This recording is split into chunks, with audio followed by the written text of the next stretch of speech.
Okay, well friend, today we are going to learn consumer right. उपभोक्ताको अधिकार. कसलाई उपभोक्ता भन्ने? Who are consumer? Friend, you and me, we are a consumer. When we go to buy service or a piece of information or any sort of a commodities as our requirement, then we are said to be consumer. So it is our rights. We have to aware about our own rights. यो हाम्रो तपाईँ र मेरो अधिकार हो. जब हामी कुनै वस्तु सेवा र सरसामान खरिद गर्न जान्छौँ त्यतिखेर तपाईँ पनि उपभोक्ता र म पनि उपभोक्ता. So let us talk about our own rights. Introduction. A consumer is a person, organizations or a company that buys goods and service for personal use. जसले हामीले आफ्नो लागि वस्तु तथा सेवा र piece of information खरिद गरेर आउँछौँ. And we all are a consumer in the other item. So producer is a one item and consumer is another item for a product. The production's activities relies totally on consumer. This is the group which bears the cost of entire production.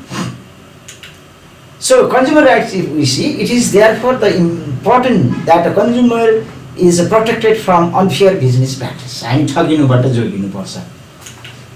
So for this, a consumer must aware the consumer right. The consumer rights refers to the right that consumers can enjoy as a customer. So as a customer, we have to enjoy for our rights.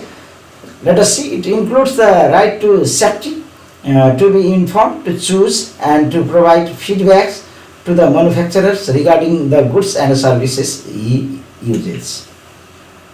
If he has a right to know quantity of the goods and service, हामीले के सेवा लिन लागेको हो र त्यसको त्यो कस्तो छ, that we have to know that about our service.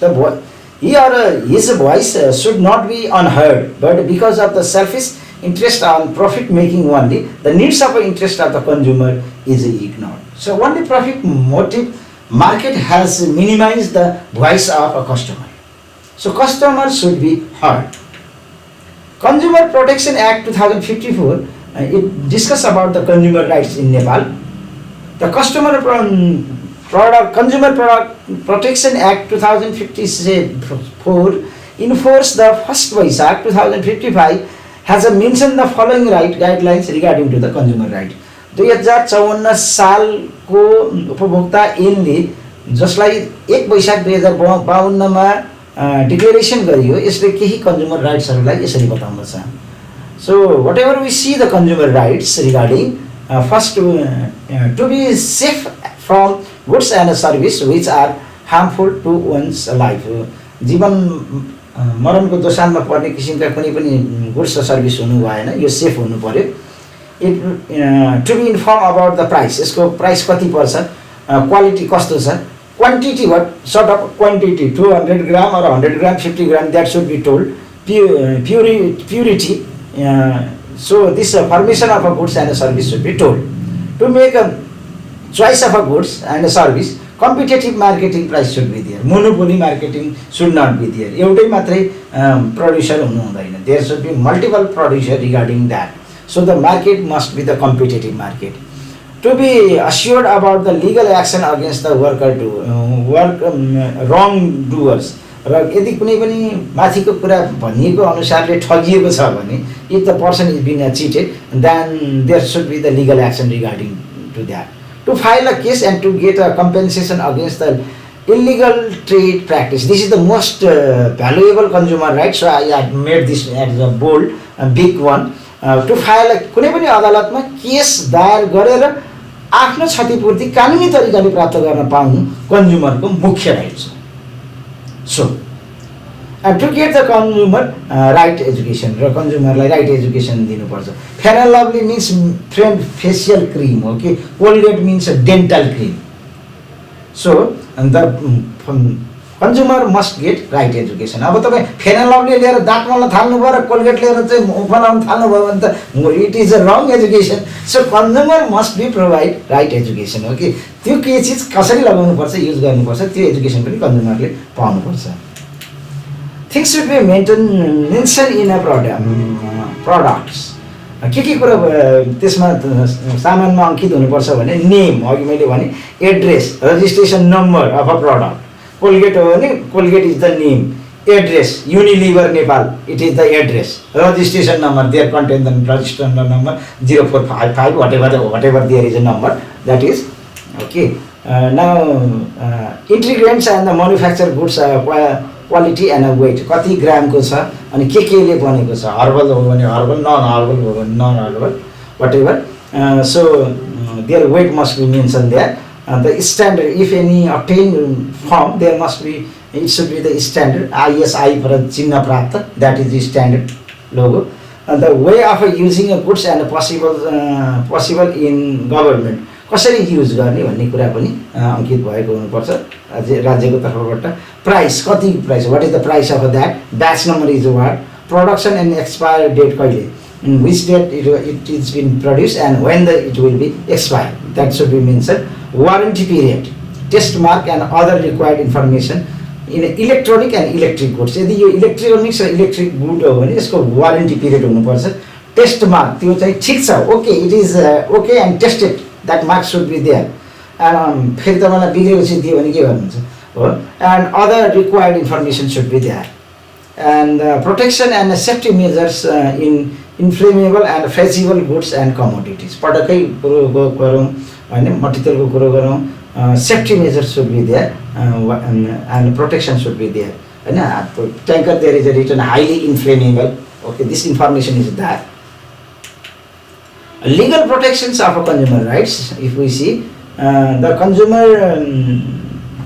Constitution of Nepal 2072 has recognized the right of a consumer as a fundamental rights, okay, in Article 44 Part 3 of the Constitution of Nepal. So the Constitution maintains that every consumer has a right to get a quality goods and a service. हाम्रो नेपालको संविधान 2072 ले यसलाई guarantee गर्दछ. In case of a harm caused by the use of a low quality goods or a service, the consumer has a full right to get a compensation as per the law. Similarly, the Consumer Protection Act 2054 tell us that consumer can file a case, हैन, मैले बोर्डले अगाडि लेखिदिएको थिएँ तपाईहरुलाई, if he or she feels that he or she can cheated. यदि तपाईलाई cheated भएको महसुस भएको छ भने तपाईले अदालतमा कम्पेन्सेसनको लागि दाबी गर्न सक्नुहुन्छ. He or she can do either in a district administration office. कहाँ जाने त अब उजुर बाजुर गर्नलाई, हेर्नुस् त जनता भएर. डिस्ट्रिक्ट एडमिनिस्ट्रेसन अफिस, जिल्ला प्रशासन कार्यालय, पुलिस अफिस, कुनै पनि प्रहरी कार्यालय, department of commerce and related ministry and department, र डिपार्टमेन्ट अफ कमर्स र रिलेटेड मिनिस्ट्री र डिपार्टमेन्टमा हामी उजुर गर्न जान सक्छौँ. नजिकैको प्रहरी चौकीमा गएर तपाईले उजुर गर्न सक्नुहुन्छ. The Nepal government has made a provision of an inspections officer for assure consumer rights. So they are given authority to take a strong action against the malpractice prevalent in this field. यदि कोही ठगिन्छ भने त्यो नठगियोस् भनेर it is given a preventions. So advantage of a consumer education. Consumer education को फाइदा के हुन्छ त? The consumer education can benefit people in the following fields. Consumer get chance to make a proper choice. हैन, जस्तै कि president भने, Colgate भने, अनि तपाईलाई यो भने यसरी मनजनको कुरो गरे भने there are lots of choice there. The consumer make the proper choice about things. They become aware, concerned about the problem they face while processing goods or a service. So they become aware. कुन चाहिँ product सस्तो छ, कुन चाहिँ product राम्रो छ, कुन चाहिँ प्रडक्ट क्वालिटेटिभ छ, गुड्स र सर्भिस कसरी खरिद गर्नुपर्छ. They could know this.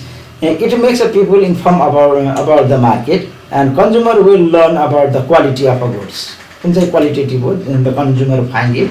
Consumer will have a knowledge to legal provision and their rights. आफ्नो अधिकारको विषयमा कानुनी बाटोमा पनि कन्ज्युमरलाई थाहा हुनुपर्छ. Role of a consumer and consumer international.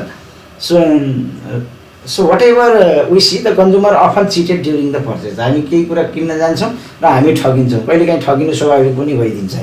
To hear the voice of a consumer. त्यसैले कन्ज्युमरको कुरो सुन्नुपर्छ हैन. We have never tried the goods and we just come in the advertisement or just the selling market there is, and their seller influence we come and we been cheated, okay. So their voice should be heard. There is an organization called the Consumer International to hearing the voice of the consumer. This is the global campaign Voice of a Consumer. It has over 240 number of members organization spreading in 120 countries of the world. It launched a powerful consumer movement to protect the empowered consumers. So it makes the consumer concerned about the right to make their choice strong. So it needs to be organization that should be help in getting compensation or other legal support. र त्यसरी consumer ठगिएको छ भने उसले क्षतिपूर्ति पनि पाउनुपर्छ र कानुनी उपचार पनि पाउनु पर्दछ. Now what UNO says about consumer rights. Many effort has been done for globally, nationally, locally for the right of a consumer. The first law related to the consumer rights being formulated in USA, it was the 15th of March 1963.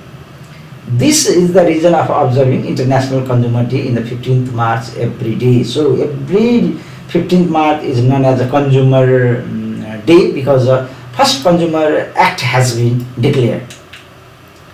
USA law certifies that the consumer will have fundamental rights to receive quality goods and service, as our Constitution of Nepal 2072 Part 3 that also contained there as a fundamental rights of citizens. Now in case of a fraud, deprivations and compensation has been made. According to the UNO, there are 8 basic rights of a consumer. They are, okay, what they are: the right to satisfaction of the basic needs. Basic needs ma consumer ko satisfaction hunu पर्दछ. They have access of a basic essential goods and service. Basic goods र service मा उनीहरुको access हुनु पर्दछ. Adequate food and that clothes, shelter, health care, education, public utility, water, sanitation. These are the basic needs and a requirement. Now next one is the right to safety, to protect against the production, process, service that the hazardous of to the health or alive. कुनै पनि स्वास्थ्यलाई प्रभाव पार्ने खालको things should not be there. Right to be informed, उपभोक्तालाई सूचना दिनु पर्दछ. Facts needed to make an informed choice again what things is doing which work. To against the dishonest and misleading advertisement should not be there. It is like misguiding labeling should not be there, which will create misinformation and misguide the consumer. The right to choose.